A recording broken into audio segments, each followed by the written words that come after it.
once again. China Southern, Boeing 777. I believe they fly also 380s, all sorts of heavy stuff on that Guangzhou to Beijing route. It's amazing, having 380s and stuff flying on kind of relatively short routes. Ascension 360, that's a good question.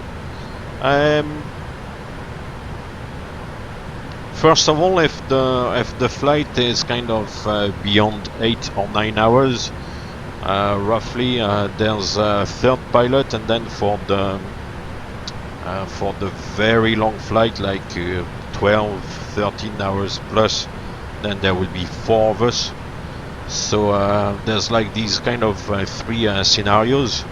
If it's only two guys, what would happen? What basically is that, I mean, you climb. The climb takes a good,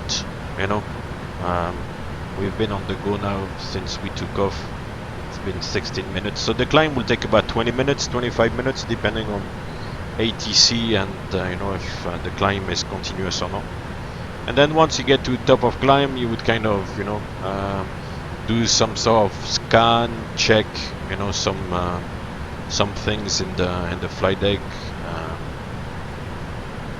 Then once you kind of settle down, kind of start thinking in your head, where would I divert if I need to divert, and things like that.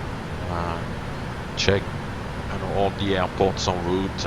So once you've kind of done this kind of what I would call situation awareness kind of work,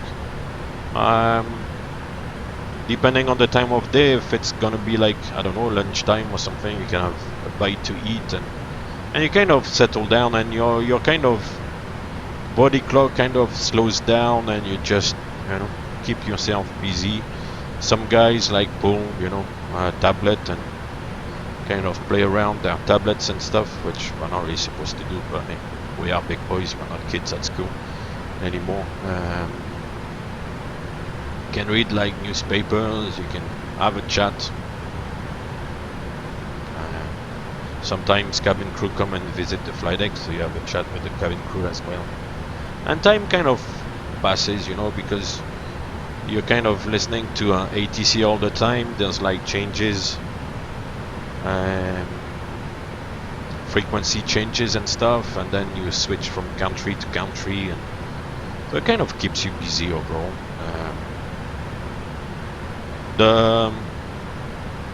How the colleague is kind of sometimes makes a difference. If you get on quite well with the colleague and you have a good chat and stuff, time passes a little bit quicker.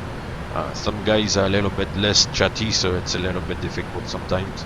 You try to make conversation, but the guy doesn't really respond too much. Kind of, it's a little bit of a struggle sometimes. But hey, it's the way it is. But yeah, if there's like as I was saying, if there's a third guy, then you will only be in the flight deck with the same guy, maybe only for about 3 hours. So that wouldn't be so bad. Yeah, no bother. If there's a third guy, as I said, you only be with the same guy in the flight deck for like 3 hours max. So if the guy is not very chatty or something, but it's only for 3 hours or something, and then you will go for a break and stuff. So that would kind of break it off a little bit. And when there's 4 of us, there's basically 2 shifts, so the first 2 guys will do the first half, and then the 2 other guys will do the second half of the flight, and basically, well, you'll be with the same guy for about 6-7 hours, but then you go to the bunk, to the crew rest, and basically then you're on your own, so it's not too bad. And when you go for your rest, if it's a suitable time, if you're in the bunk for like 6-7 hours, it's more or less like nighttime or something, then you'll sleep most of the time, so it's not too bad.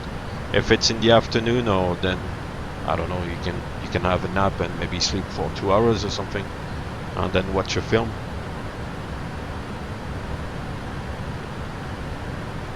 So here we are on the cruise.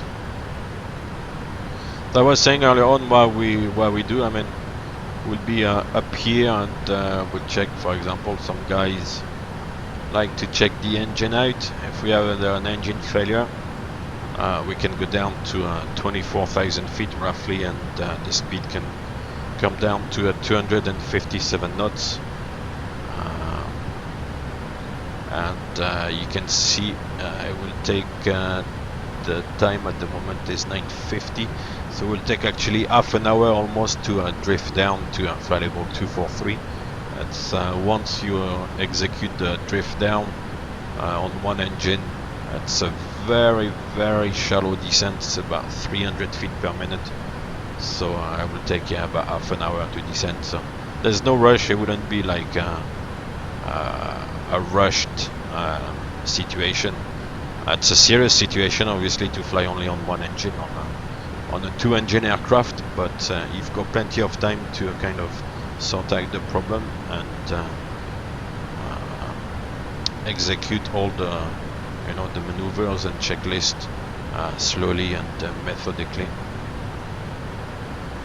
Then what we can do, which is usually good, is to look at the wind data there, and the way the wind data uplink works is that usually they give you the flight level you're gonna use, or you kind of filed on your flight plan.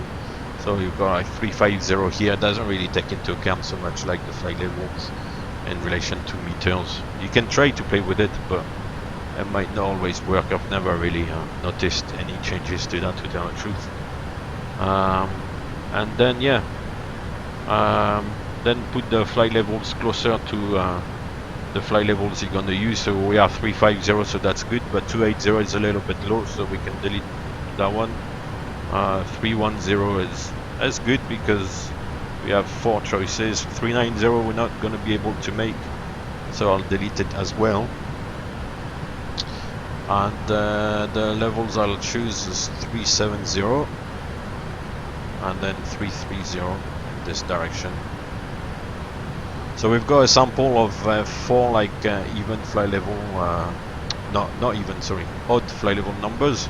So 37, 35, 33, 31. So if we want to change levels and stuff, the winds in the computer are updated. So we'll execute that and then go to route data and request again the winds.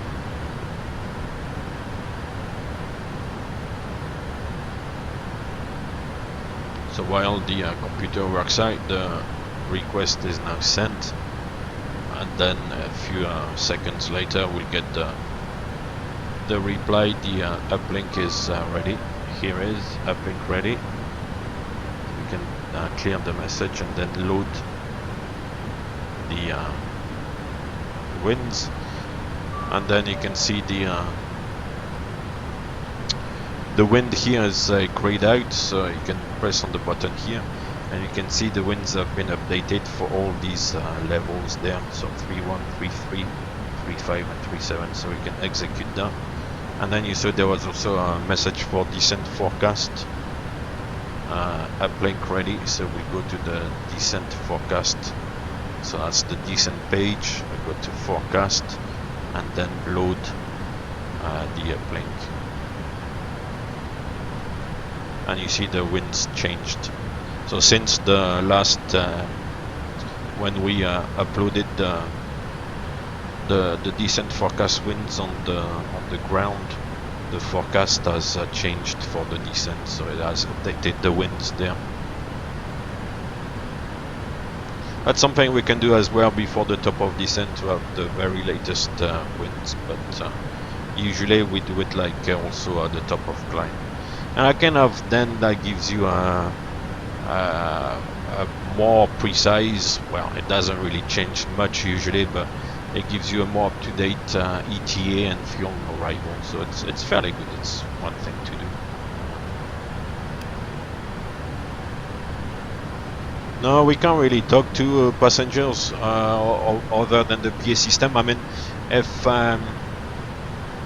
you come out, to the galley, for a break, you go to the toilet and sometimes there are passengers there. You can, depending on the person, you know, the person will say hello and you can say hello back, and you can maybe have a little chat, you know, face to face like that. But otherwise, the kind of, yeah, the main means of communication is like through the PA. But yeah, if you see like passengers like in the, you know, in the galley or something, yeah, some of them are quite chatty, so you can have a quick chat. Yeah.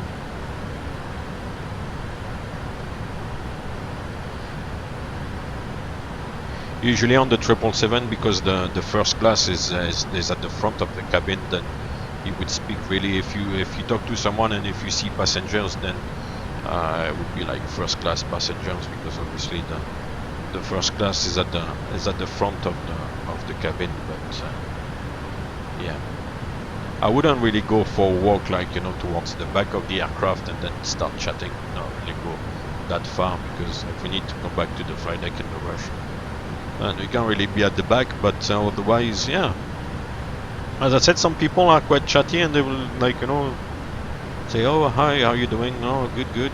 Where are you flying? Well, not where are you flying to, because you know where you're flying to, but so what are you gonna do? Are you destination? And you're going on business, you're going for leisure, blah blah blah. Just, you know. We can have people on the ground sometimes. Some people would ask, oh, can they come and visit the flight deck? Which is quite nice. But in flight, obviously, it's a big no-no. So, sign of the times, I'm afraid. But I understand that some countries are starting to frown upon having passengers in the flight deck on the ground.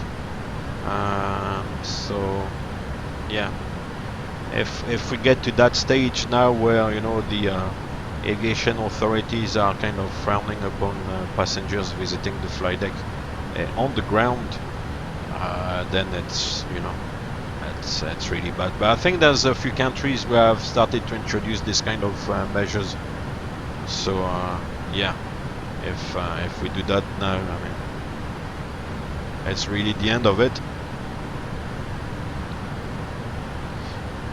What sometimes happens is not so much that something is broken, but because there's a lot of what's the word, electronics involved and stuff. It's a bit like a computer. Sometimes in it, the system simply needs to be reinitialized, but because you're in flight, you can't really reinitialize the systems. So once you get on the ground, the engineer would actually, I think we can see it here. There's that engineer station here. So there's a screen there where the engineers got access to maintenance and stuff, features, and most of the time all you need to do is a reset. Obviously we can't do it on the when we are in the air, because you can't really reset the systems in the air, and we're not qualified to do it. But once you get on the ground, you know, the guy would like play around with this and reset everything, and that's it. There wouldn't be really any mechanical parts or anything like that to change. It would just be like the system, a little glitch in the system. So there's a lot based on you know, electronics, and it's at the end of the day, it's like almost like a flying computer. So otherwise the guys will go in the E&E bay and play around there as well. So yeah, it's pretty safe. It's pretty safe overall, Mick Taylor. Bad things can happen, of course, but usually it's okay.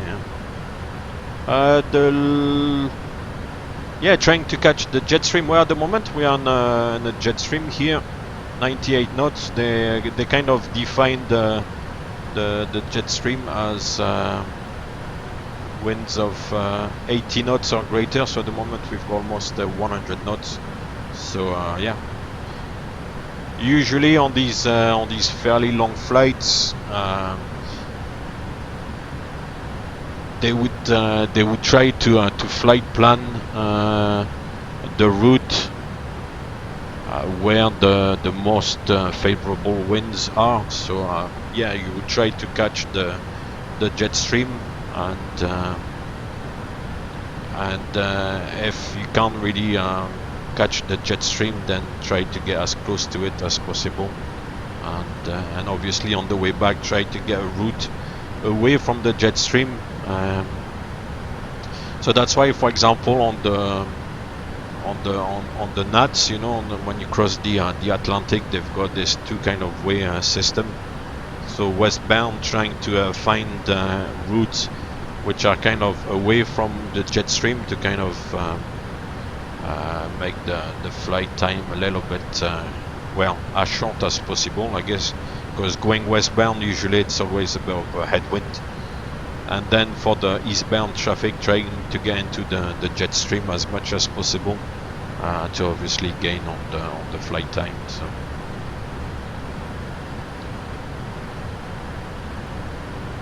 So yeah, the only thing about, like for example, the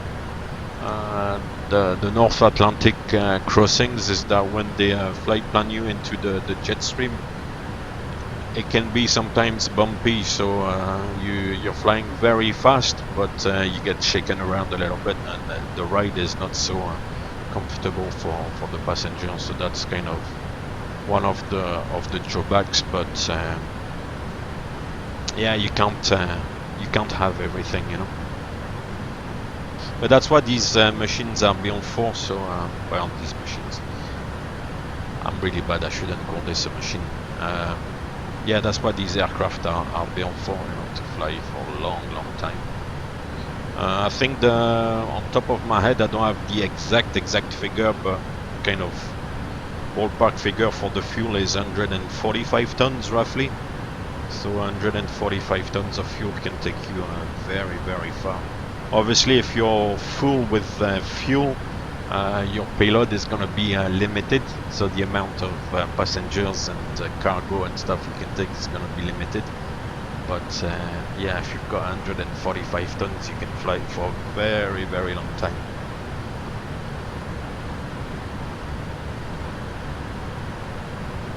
Yeah, 16 hours is a puddle jump. Yeah.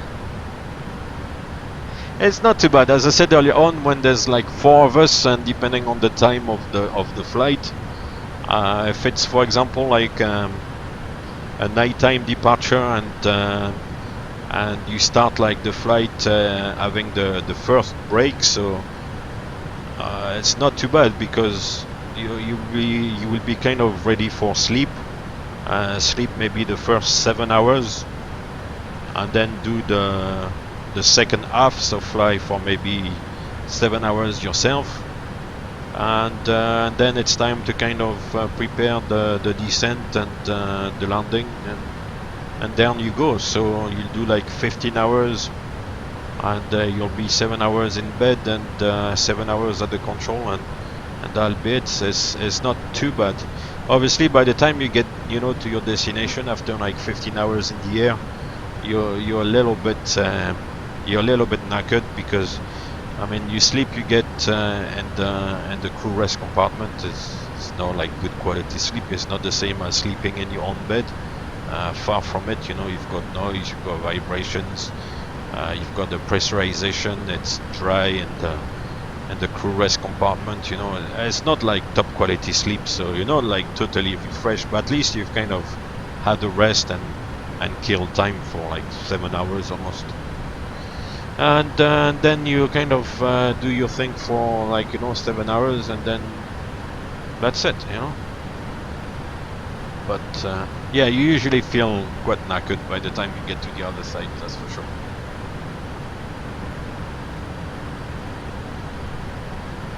I shouldn't say that we are tired.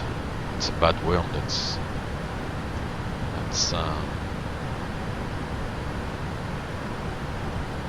the taboo word.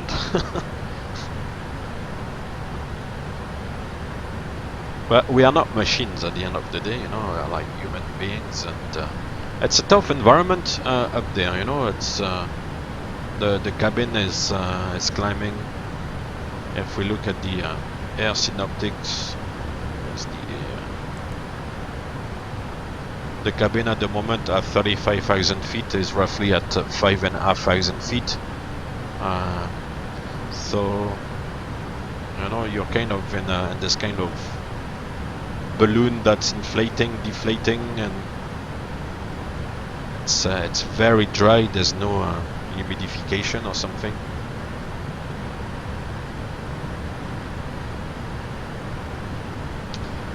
Viper Police, first of all, you get into an airline, yeah, you have to build hours and get the licenses and stuff, and then apply for a job like you would apply for any other job, and yeah, and then be hired. That's roughly how it would work.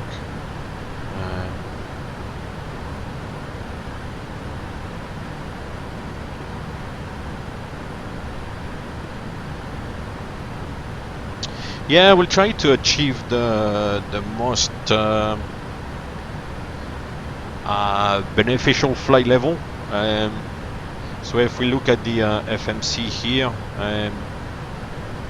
we can see the FMC is calculating the optimum as 351, which is actually the level we are flying at the moment. And the computer has also worked out that the maximum flight level we can take is flight level 362. So that's based on basically on trying to keep it like simple, but it's a kind of like structural limit, depending on the amount of thrust you have, on the margins you have as well with the high speed and the low speed. So it's a kind of like structural limit. You can't really go above this kind of. It's a physical limit if you want. And then the computer also recommends flight level, which is 350, which is obviously very close to where we are at the moment. And the recommended flight level kind of takes into account the winds we have entered, you know, in the legs page there, and the route data page. So we'll take into account the wind, try to go where the wind is most favorable, where the temperature as well. The temperature has an effect as well on the fuel consumption and stuff. It kind of looks about 500 miles ahead, so that number here can change. Usually the two numbers recommended and the optimum are the same, because you know, the computer thinks that the optimum is really the one to get to. But if the wind was really strong, let's say at flight level 310, maybe the computer would recommend to go down to flight level 310, even though the optimum is at flight level 351, because even though you're gonna burn maybe a little bit more fuel at a lower level, if there's more wind below, your flight will be shorter and you will burn less fuel. So it's all to do basically with fuel economy, but basically, yeah, that's the way it would work. I hope it makes sense. Yeah, the 737 is a nice aircraft. It's a little bit more hands-on. It's less automated than the 777. It's a little bit like a sports car, and maybe this one will be, the 777 will be like more like a nice kind of, you know, family car or whatever, because this one is really like heavily automated. Yeah, it's different. It's much more user friendly actually, because everything kind of is set to work in your favor. So for example, if we look at the overhead panel, if there's any problem or anything that is not switched on,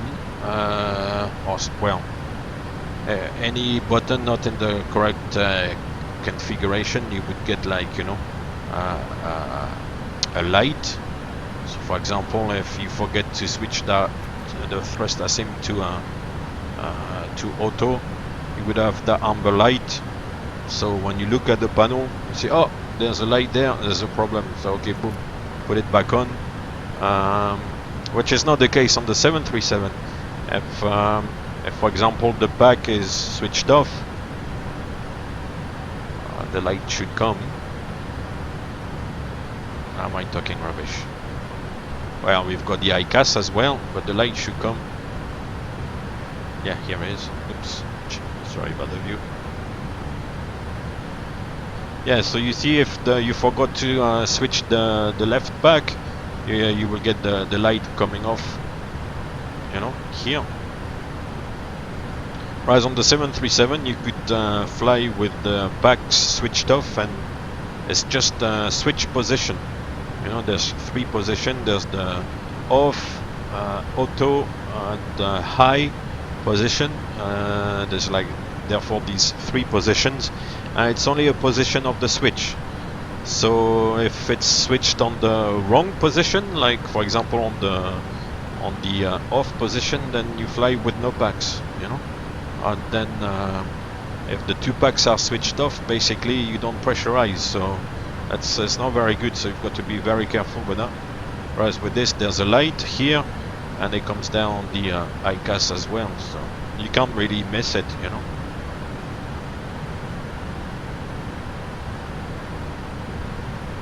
So yeah, exactly. It's a bit like, you know, like Airbus as well.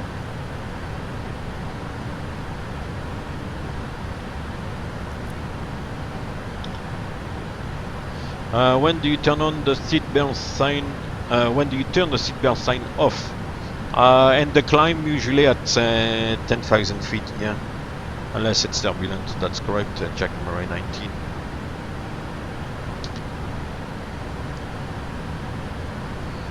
Viper Police, the PAX is a little bit like if you have like air conditioning unit in your house. It's basically the machine that kind of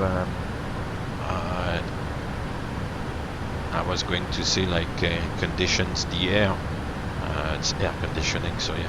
But basically it's a bit like, you know, the air conditioning unit you have, like if you have one in your house or something.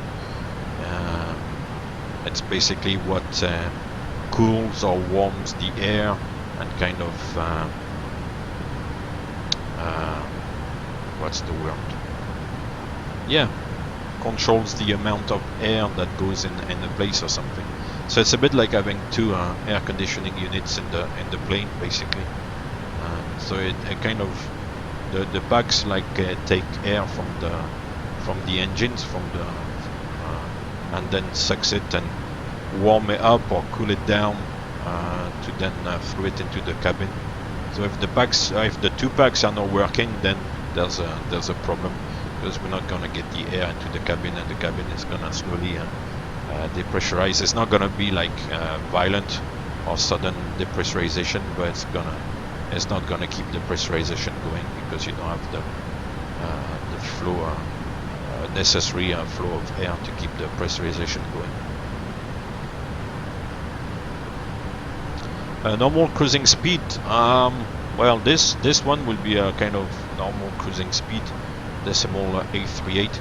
I'm actually surprised and not surprised in a sense, because with cost index 200 I thought we would fly a bit faster, but at the same time we've got a lot of wind on the tail. So if there's a lot of wind on the tail, the cost index would reduce the cruise speed a little bit, because what it wants to achieve actually is the ground speed. We've got almost 100 knots of tailwind component at the moment, so the computer is quite happy to kind of reduce the Mach number a little bit, as long as we've got, you know, a good tailwind component. The Mach number would be a little bit reduced. However, if it was the other way around, if the headwind was quite strong, with the high cost index, the Mach number will be probably decimal 855 or something. It will try to fly faster through the air.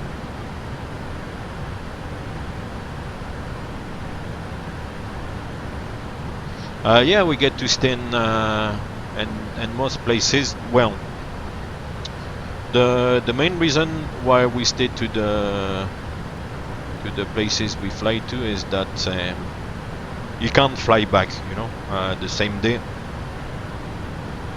because of the flight time limitations.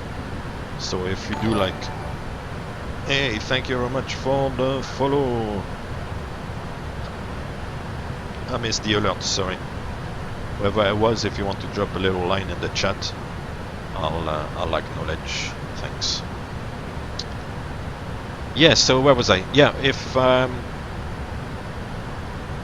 you have like, let's say like a 5-hour flight, usually that's when the layovers start, is when the flight is about 5 hours or something to go to a place, because you've got to take into account that you've got a bit of time before the actual flight. Usually it's about an hour and a half of pre-flight duty, if you want.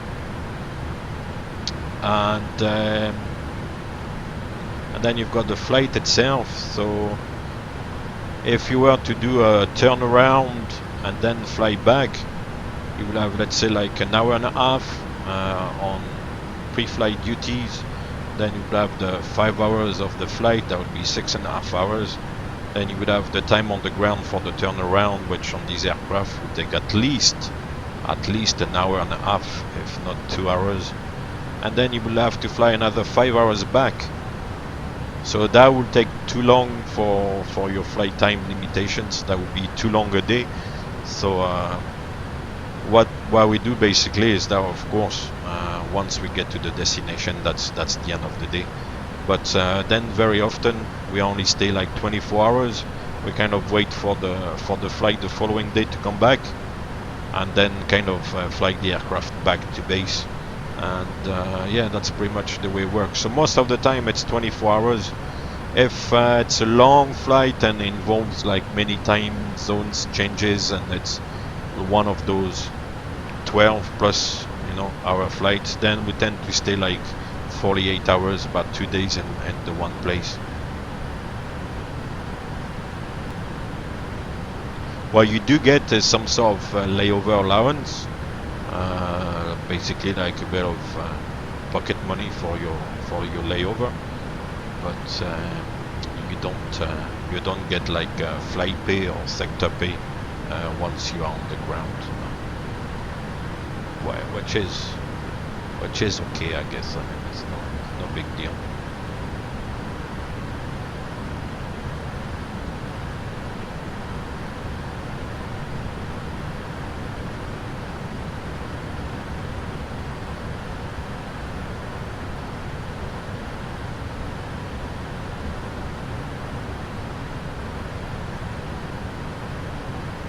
So top of descent in 45 minutes roughly. That's not too bad. You can see the wind is crazy, huh? 250 at 154.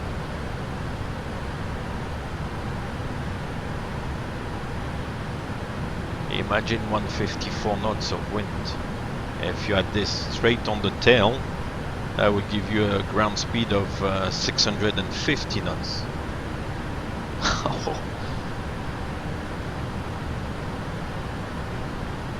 But I've seen these kind of winds above all at this time of year, because the kind of jet stream between the kind of cold and the temperate like areas are kind of sitting along these latitudes, so and the winter like that can be very, very strong. No, there's no Discord, Dan Grimes. Sorry, not yet. I'll have to look at that, but I've not had the chance. It's a lot of setup actually to you know, to get the streams right. To you know, took me a while to get the night bot going, but now it kind of works okay. Yeah, it's all about it's a fair amount of work to get all that stuff set up.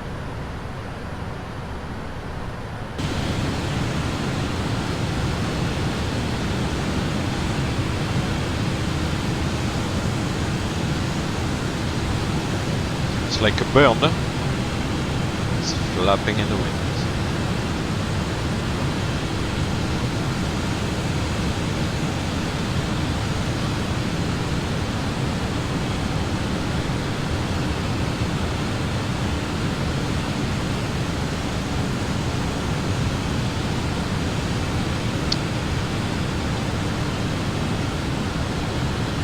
360, yeah, indeed.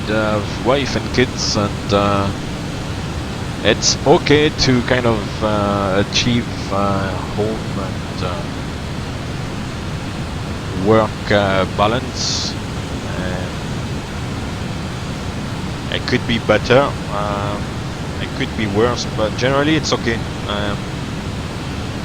Obviously I spend a fair amount of time away, so but yeah, it could be better, but I can't really complain too much.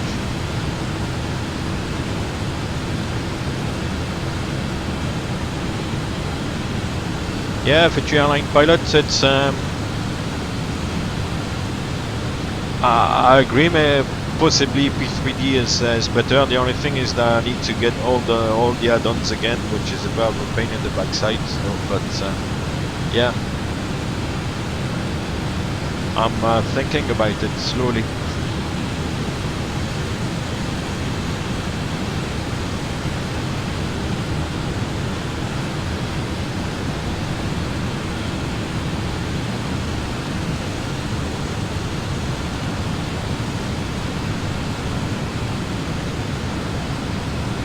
Dan Grimes, yeah.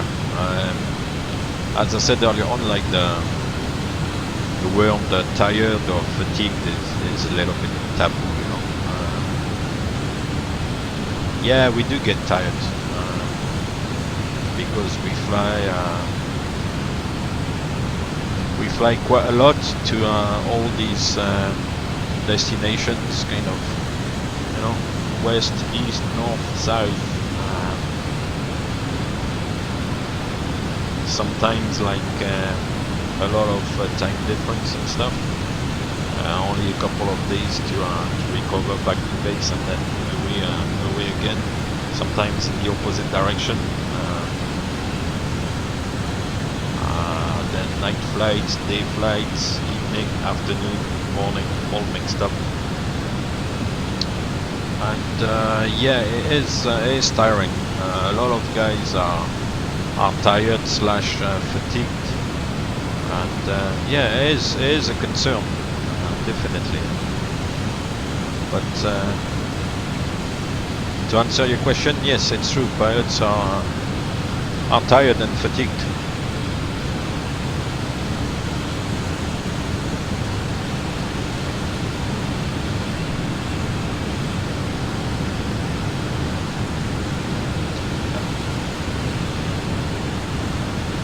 I don't fly for China Southern. I'm not in China. That's already a little answer.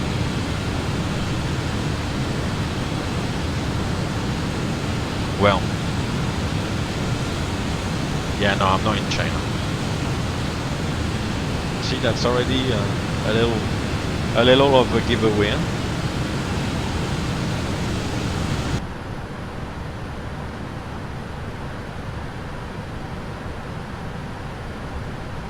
But I understand, like the contracts in China are fairly good. If you want to be in China and stuff, it's yeah, it's a good contract. Some of them are like commuting contracts, so for like European guys, you like work maybe for 3 weeks away, and you'd be, I don't know, maybe it would be like 20 days of work and 10 days back home or something. Yeah, some guys do that. Yeah, China is a good place. And it's the Chinese New Year apparently. So that's why today I thought I will fly in China, and also show the flight level in meters and stuff, which is a little bit special, as I said at the beginning of the stream. You know, having to work out the equivalent in meters and feet. Fortunately, we've got this this display up here on the PFD for meters, and the button here on the FS panel meters. You press the button, it appears, it goes away. So that kind of helps a little bit, but initially, if they say like climb, I don't know, 10,100 meters, that would be 331.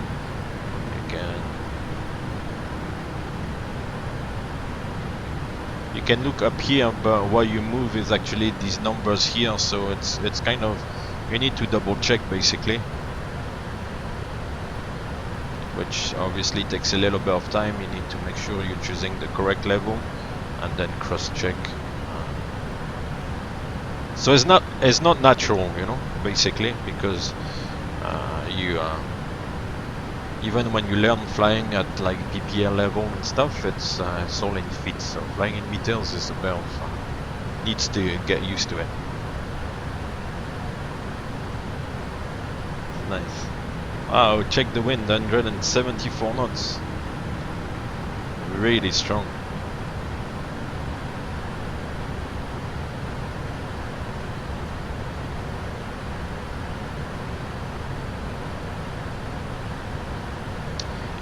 Sensation 360, yeah, it depends a little bit what you want to do. I know like a lot of guys went straight into flight training after like basically like after high school, and yeah, then going to the airlines and stuff, and there's no issues. Other guys have kind of maybe went to university first, and some worked a little bit after university, and then go into flying as some sort of second career, and go into flying a little bit later on in life, maybe in their late 20s or something. So it depends. At least if you go to university, you've got like a degree of some sort you can fall back on, and it's kind of adds to your CV, or yeah, depends really what path you want to take in life. But going to uni is not a bad thing.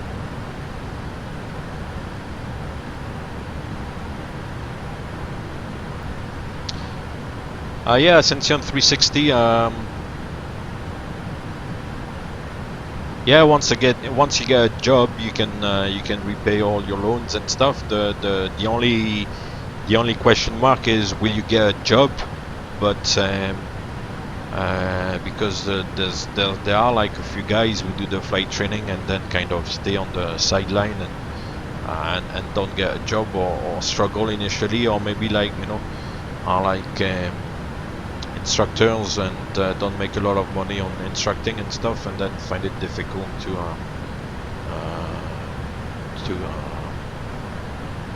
to repay the loans. It depends also about the way how you do the flight training. If you do the flight training what we call modular training, or integral or integrated flight training. So basically modular flight training, for those of you who don't know, you kind of do like this, the name says, module. You kind of do bit by bit, you know, in your own time. And integrated flight training, usually it's in all these famous flight schools. I'm not gonna do any publicity for them, where basically you start with zero experience, and they take you to the, you know, to like professional licenses, and basically ready to get your first airline job. So depends about like the way you want to do it. If you do it integrated, so that means like kind of full time, and you go into the school, there you'll start like, you know, kind of do kind of PPL flying, and also all the theory. And once you've done that, they will give you the you know, the flight experience to then be able to do the commercial license. You need to do that. How did they call it already? These 150 hours. You need to start your CPL. So the how did they call that? I forgot the name. Anyway, yeah. So if you do it integrated, it will take you maybe a year and a half or something, but that will be quite quick. And you will be supervised, you know, from beginning to end. If you do it like modular and like, you know, in your own time, kind of part-time, I don't know, 1 year you can do your PPL, then you like accumulate all the experience, then the following year do your CPL, then maybe you can be an instructor and then do your instrument rating. It depends really how you want to do it. I did modular, so I did like bits by bits. I didn't go down the route of integrated, mainly because of the price. I'd looked into getting into one of those famous schools in the UK, for which actually they had contacted me to see if I was interested to go for like at least like an assessment or something at the time. And I remember talking to my PPL instructor, and he said to me, I wouldn't go, you know, to these places. Maybe he was defending the fly school I was going to, but he said if you go to these places, you're gonna pay a lot of money, and there's no guarantees, and then you've got to repay, you know, these huge loans. Whereas if you do it like bit by bit, and on top of that, if you're working on the side, you can kind of you can help paying for the training, and it gives you a bit more flexibility. So yeah.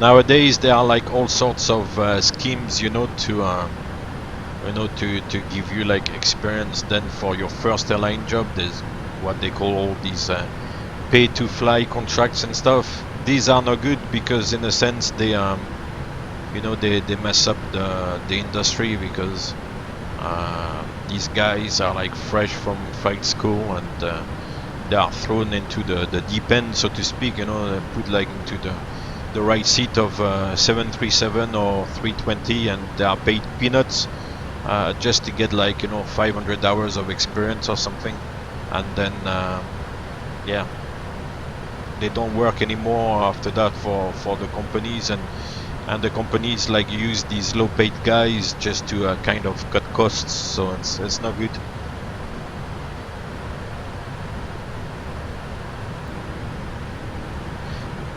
And Delta Yankee 2, yeah, track mode, when we fly like this in the cruise following LNAV, because we fly basically a track, we use the track selector there, and you can see at the moment I'm using track, and we put the kind of track on the magenta line there, and yeah, heading for like ATC vectors.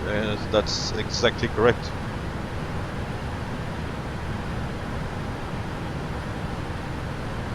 Lucky Arrow, yeah, if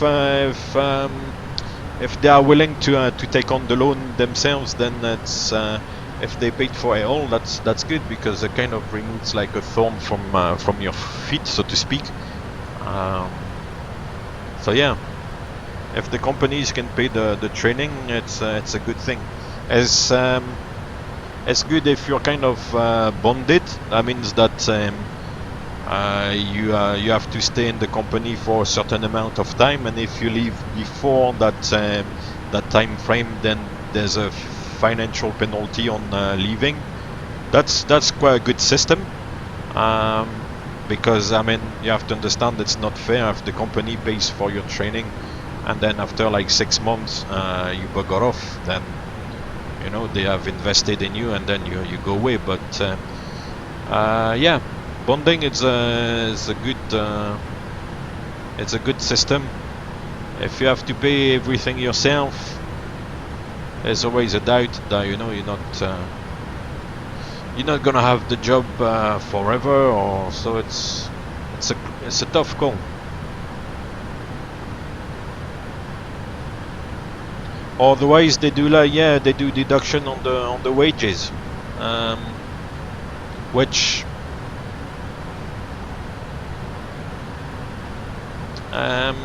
at the end of the day, I mean, it kind of pays for it because it's deducted from the wages. But at least it's not like you don't really feel that you are physically paying the company to work. Basically, it's just comes off the wage, and you never really see the money coming off. So it makes it a little bit less painful, if that makes sense.